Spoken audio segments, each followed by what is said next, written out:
8h30, 9h30. Chers amis, bonjour. La matinale Talk 5 continue ce matin. Merci de partager, de liker, c'est très important. Et ce matin, je voulais qu'on parle du rapport des Français avec la justice. Et pour ça, j'ai contacté Jean-Philippe de Garatte. Bonjour Jean-Philippe de Garatte, comment allez-vous? Bonjour Monsieur Vidal, je fais fort bien, je vous remercie. J'espère qu'il en est de même pour vous. Ben, je suis en pleine forme. Nous sommes dans le journalisme indépendant, la presse indépendante, et nous essayons de donner la voix au maximum de monde pour informer et donner des grilles de lecture à nos téléspectateurs qui sont toujours très nombreux. Je vous présente, vous l'avez très sûrement vu, Jean-Philippe de Garatte chez l'ami André Berkoff, qu'on salue bien entendu ce matin, l'ami André. Vous êtes ancien avocat, magistrat, auteur de Bréviaire de la destruction et aussi manuel de survie en milieu judiciaire, aux éditions Fortuna, mais elle n'existe plus. Donc, pour commencer, vous pouvez, vous, acheminer les livres, Jean-Philippe de Garatte, si jamais nos téléspectateurs le veulent. Il n'y a aucune difficulté, je donne très simplement mon adresse mail et j'envoie par mail cet ouvrage. Bon, ben très bien. Ce matin, je vous ai appelé, je vous ai envoyé un petit mail pour qu'on parle de la désaffection, du manque de confiance des Français envers le système judiciaire et la justice. Qu'est-ce qu'on doit, en préambule, Jean-Philippe de Garatte, comment on doit l'analyser et quelle est la proportion des Français qui ne font plus confiance au système judiciaire, à la justice?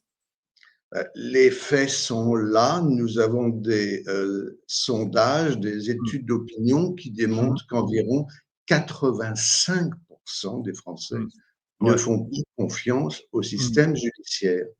Et ce qui est important, c'est de dire que les Français, par les émissions telles la vôtre, mais également par les séries, sont parfaitement informés de ce qu'est le système judiciaire. Et je ne parle évidemment pas de ceux qui ont eu affaire à ce système judiciaire et l'ont vu de l'intérieur. On sait ce qu'est le parquet, on sait ce que sont les ordres donnés au parquet, on sait ce qu'est la chancellerie, on sait le mélange des genres entre juge du siège et juge du parquet.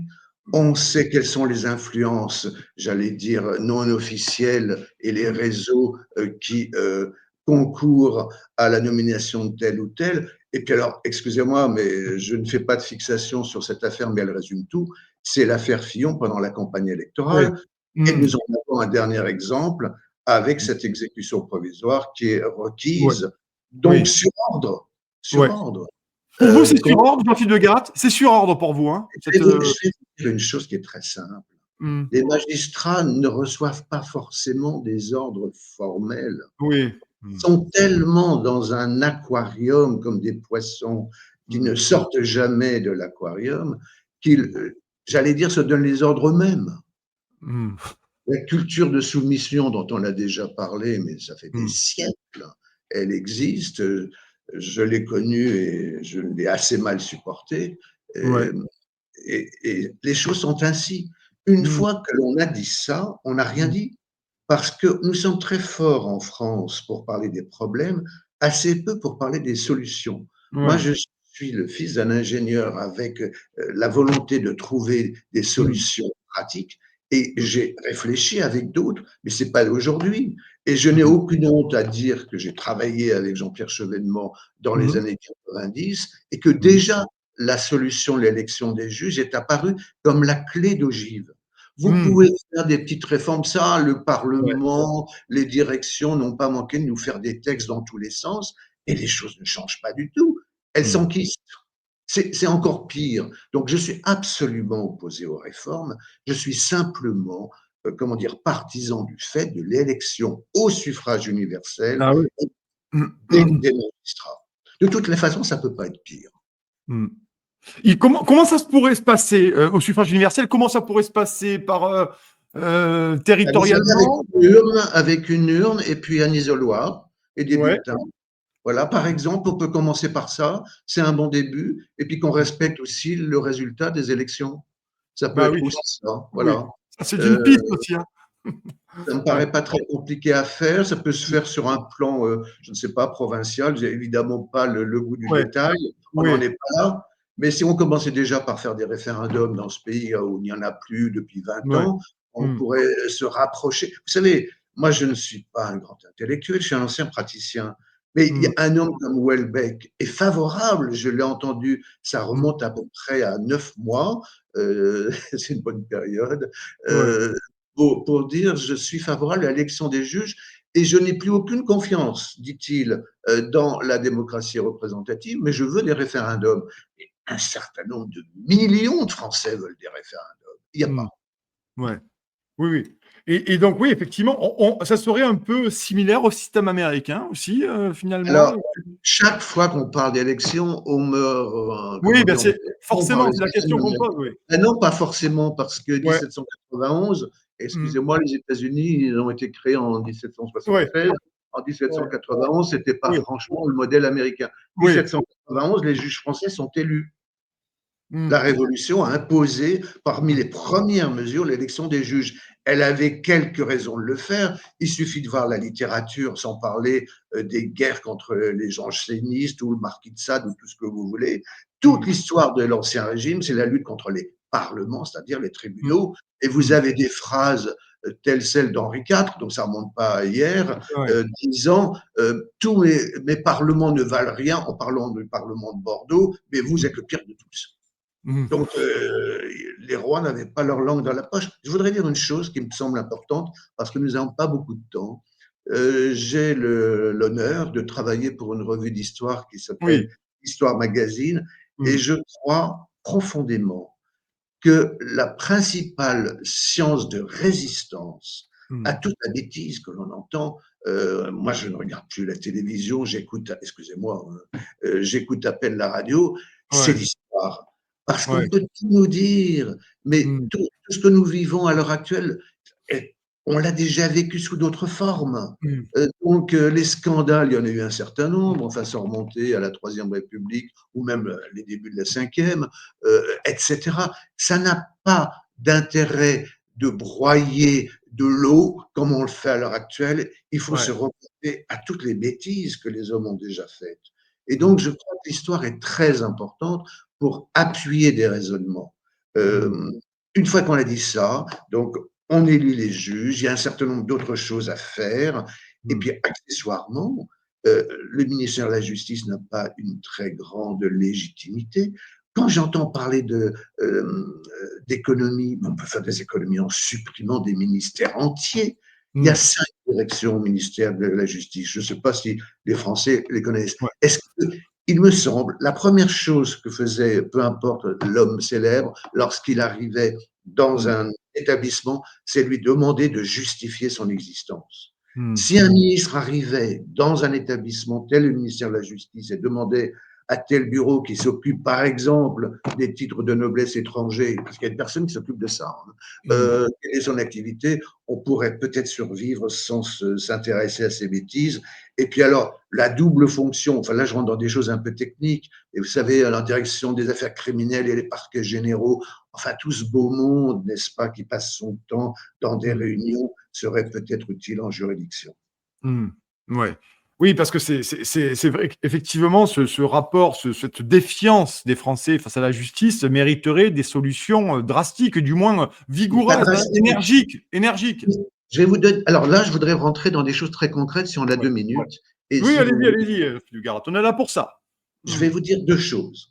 La première chose, vous êtes déjà rentré dans un tribunal, vous Mmh. voyez la topographie d'un tribunal. Si vous venez parce que vous avez conduit trop vite, enfin peu importe le Ouais. détail, vous êtes en un tribunal correctionnel, vous vous approchez de l'huissier, un homme habillé avec une robe noire, et vous dites: je m'appelle Jean Martin et je Mmh. dois comparaître à 13h30. Et il Mmh. y a un dossier qui porte votre nom et qui a été établi par la police et par le parquet. Mmh. Votre nom est appelé le 23e affaire et vous approchez de la fameuse barre. Ouais. Mmh. Et que fait l'huissier? L'huissier prend le dossier et le donne à qui? Il le donne au président. Or, ce Mmh. dossier, il n'y a pas une ligne de votre avocat. Vous, vous avez fait des déclarations à la police, il devrait aller à l'accusation. C'est le dossier de l'accusation. Et alors, vous voyez, c'est l'exemple type. Ce n'est pas dans le code, puisqu'il n'est pas écrit, l'huissier remet le dossier au président. Et Mmh. la logique voudrait que ce dossier soit remis à l'accusation. Ça, Mmh. c'est un premier point. Déjà, il y a une confusion des rôles, ce qui fait Mmh. que le président d'audience parle beaucoup trop. qui ne peut pas entendre, parce que quand vous parlez, vous n'entendez pas aussi bien, etc. Donc déjà, et puis ça prend un temps fou. Regardez, je ne suis pas un anglomane, mais tout Mmh. de même, regardez les juges anglais, ça, ils prennent leur temps, ils écoutent, mais ils la bouclent. La deuxième chose, c'est les Mmh. conséquences pratiques. Ouais. Euh, j'ai été révoqué de la magistrature, c'est pas un scoop, et Mmh. notamment, j'avais lu parmi tous ces feuillets qu'il m'était reproché de faire trop d'ajournements. L'ajournement, c'est quoi? Mmh. Monsieur Vidal, enfin pas Monsieur Vidal, excusez-moi, Ouais. Ouais. Monsieur Martin, vous Mmh. avez donné un coup de poing, je sais pas. Ouais. La victime est là. Ah, mais c'est affreux, j'ai souffert, etc. Enfin bon, quelle est Mmh. la valeur de ce coup de poing? Ah, mais je ne sais pas. Bon, allez, je dis n'importe quoi, hein, un chiffre comme Ouais. ça. 500 euros. Ah, mais c'est très cher, vous vous rendez pas compte. C'est Mmh. 500 euros. Monsieur, on va se revoir. Quels sont vos revenus? Ben, je gagne 1500. Bon, Mouais. on se revoit dans 9 mois. Vous aurez eu le temps d'économie, 500 euros. Dans 9 mois, c'est très simple. Soit vous versez 500 euros à la victime, soit je vous renvoie le jour même en Mmh. prison pour un mois. Et je vous assure, c'est pas la peine d'aller très longtemps en prison parce que c'est toute la procédure d'humiliation, il faut bien dire les choses comme elles sont, de Mmh. déshonneur, enfin, vous allez être tout nu devant les gardiens, vous connaissez tout ça. Et Mmh. donc, il faut arrêter avec les sursis. On peut supprimer les JAP, les juges d'application des peines. Ouais. Alors, dernier exemple, je vous avais dit 2, mais on peut aller à 3. Ouais. Les courtes peines de prison. Pourquoi on dit toujours il faut construire des prisons? L'État a je ne sais combien de bâtiments inoccupés. Les Mmh. gens qui ont moins d'un an de prison, on peut leur dire, vous dormez dans cet établissement qui ne sera pas le Ritz, hein, Ouais. mais vous pointez le soir, vous pointez le matin, et le résultat, vous travaillez. Mmh. Et ça coûte combien l'État? Je veux dire, le manque d'esprit pratique de notre administration et de nos politiques, parce que Mmh. j'entends personne. Alors on me dit tel ministre de l'Intérieur est parfait, tel autre est un peu Ouais. moins parfait. À commencer par le ministre de la Justice, je suis heureux de savoir qu'il y en a un. Donc, mais la question n'est pas là. Mmh. Je vous ai donné 3 exemples. Mmh. Il y en a d'autres. Mmh. Ouais, c'est effrayant. Fait quand on vous entend, Jean-Philippe de Garat, on se dit qu'il y a tout à revoir aussi parce qu'il y a toutes les À procédures. revoir, et je vous entends avec votre accent chantant du Sud. Ouais, Ça me oui. fait plaisir. Que je conserve, hein, et que je conserve et que je défends, Jean-Philippe de Garat, hein. Je ne le Vous lâcherai avez pour rien raison. au monde. Pour rien au monde. Jamais. C'est bien. Nous avons besoin du Sud. Nous avons besoin du Sud, nous qui parlons pointu. Ouais. Mais il faut arrêter de se raconter des histoires. Ce pays est vraiment dans une situation, enfin, là j'en parle avec une certaine gravité, on va avoir une Mmh. motion de censure, est-ce qu'on va avoir l'expérience migrant? Vous savez, ce président de la République qui a dû démissionner après avoir nommé son petit copain Premier ministre, François Marsal, ça a duré quelques jours. Enfin, on est dans une situation, alors la décote financière, on n'en parle même pas parce que Ouais. ça fait très Mmh. peur, les plans sociaux, Mmh. la grogne des paysans est en plus tellement fondée. Enfin, je veux dire, il n'y a pas un domaine où les choses, heureusement, qu'il reste la nature, les petits oiseaux et la littérature. Ouais, mais ça fait pas manger, Jean-Philippe de Garat, hein. Ça fait pas manger le million de Français, malheureusement, Et même non, si j'aime beaucoup aussi, hein. vous avez bien raison de dire des choses aussi Mmh. graves parce que Mmh. il faut toujours une pointe d'humour pour pouvoir survivre. Vous savez, je suis Ouais. trop vieux pour pleurer et trop Ouais. triste pour rire, mais Ouais. il faut vraiment qu'on sorte de cette situation et plus tôt sera le mieux. Et il faut surtout que nos braves politiques, moi, c'est pas un secret, hein, je suis membre des Républicains et je n'en rougis pas du tout, Mmh. mais sortent de leur confort de vie, de Mmh. leurs petites assemblées, et ils écoutent les Français. Mmh. Mais comme les gens sont toujours dans une crainte révérentielle par rapport aux importants, alors ils n'osent pas leur dire, soit ils les insultent parce que c'est le cri du cœur, Ouais. soit ils leur disent 2 mots. Mais les Mmh. solutions pratiques telles celles que j'ai eu le plaisir de vous énoncer, enfin, sur 3 points, mais enfin, il y en a 1000, Mmh. hein, elles sont absolument pas coûteuses et elles respectent le principe démocratique de notre pays. Donc il faut Mmh. savoir ce qu'on veut. C'est aussi simple que ça. Dernière question, parce que c'est intéressant, j'aimerais vous entendre là-dessus. Désolé de dire ça, un ancien magistrat, mais sur l'État démocratique, quel regard portez-vous sur l'État démocratique? On a eu le référendum de 2008, de 2005 qui a été violé en 2008. On a eu notamment la dissolution. Il y a eu un gouvernement qui est absolument, je veux le dire, je suis désolé, mais illégitime par rapport au vote majoritaire des Français, que ce soit à gauche ou au RN. Aujourd'hui, vous portez quel regard sur la démocratie, sur la légitimité aussi, entre la légalité et la légitimité? Est-ce que ce gouvernement est-il légitime pour vous et la démocratie est-elle en péril aujourd'hui? Vous savez très bien que cette question n'est pas simple. Enfin, que la Oui, réponse n'est pas simple. oui, D'une part, je vais vous dire le fond de mon impression, hein, moi je ne suis pas un ouais. expert, hein. Je Mm, pense que Michel Barnier n'est pas le pire, qu'il essaye de, mm, déjà, il a l'oreille de Bruxelles alors qu'on n'a plus d'argent. mm, Il essaye que les gens se parlent, ce qui tout de même ne passent pas leur temps à s'injurier, ce qui semble la règle à l'heure actuelle, soit un peu moins agressif et voir quelles solutions concrètes peuvent être apportées. Et d'un autre côté, il est conscient lui-même que mm, c'est juste une parenthèse et que mm, et de toutes les façons, j'ai fait un post cette nuit sur LinkedIn sur la sensation que j'ai eue devant la Manche avec des amis très mm. récemment. La mer était éteinte.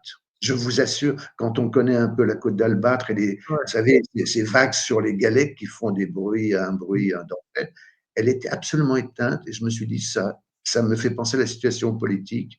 Tout est éteint, à part un tel ou tel ministre, mais tout est éteint. C'est un peu comme avant un tsunami.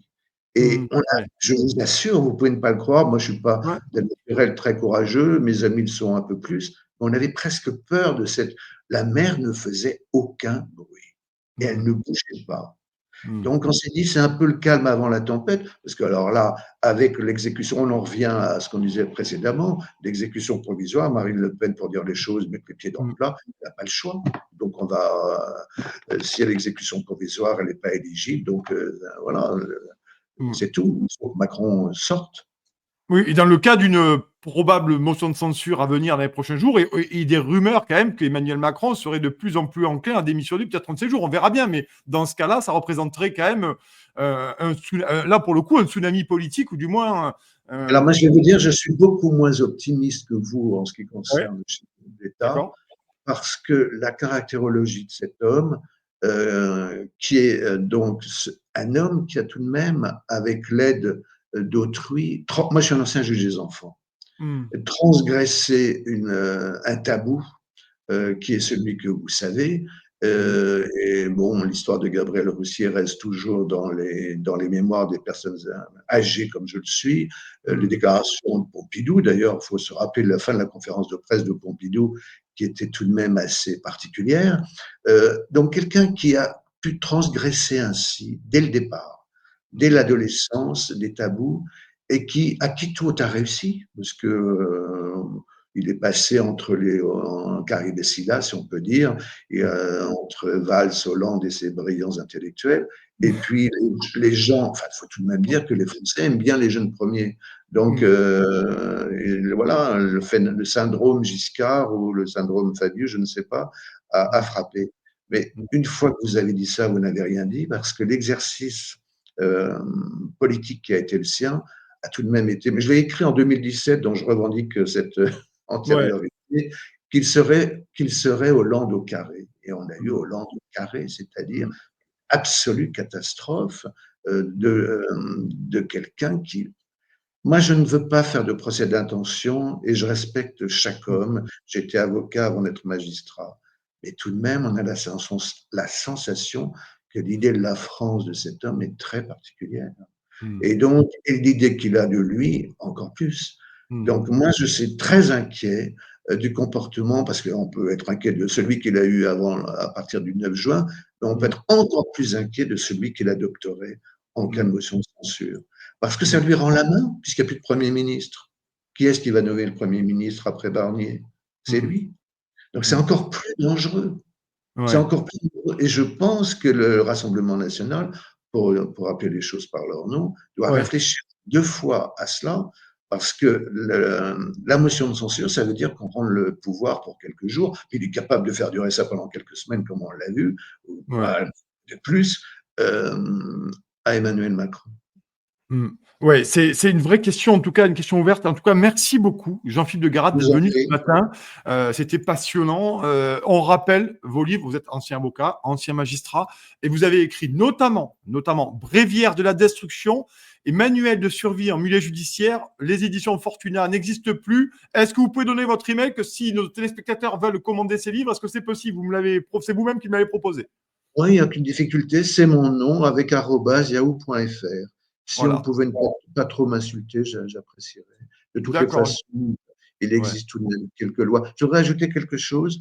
J'incite les lecteurs à lire les magazines d'histoire, notamment Histoire Oui. Magazine, qui est le Histoire meilleur. magazine de Sylvie Dutot, notamment. Oui. Non, mais pour que les gens Ouais. s'aperçoivent qu'il serait utile de ne pas commettre les mêmes erreurs. D'accord. Eh bien, c'est une bonne remarque. En tout cas, merci beaucoup, Jean-Philippe Guérat, d'être venu se passer sur Top Merci à 5. vous, Merci monsieur beaucoup. Bernard. À très bientôt. On vous souhaite une excellente journée, un excellent week-end. Merci beaucoup. Et nous, on continue, chers amis, la matinée.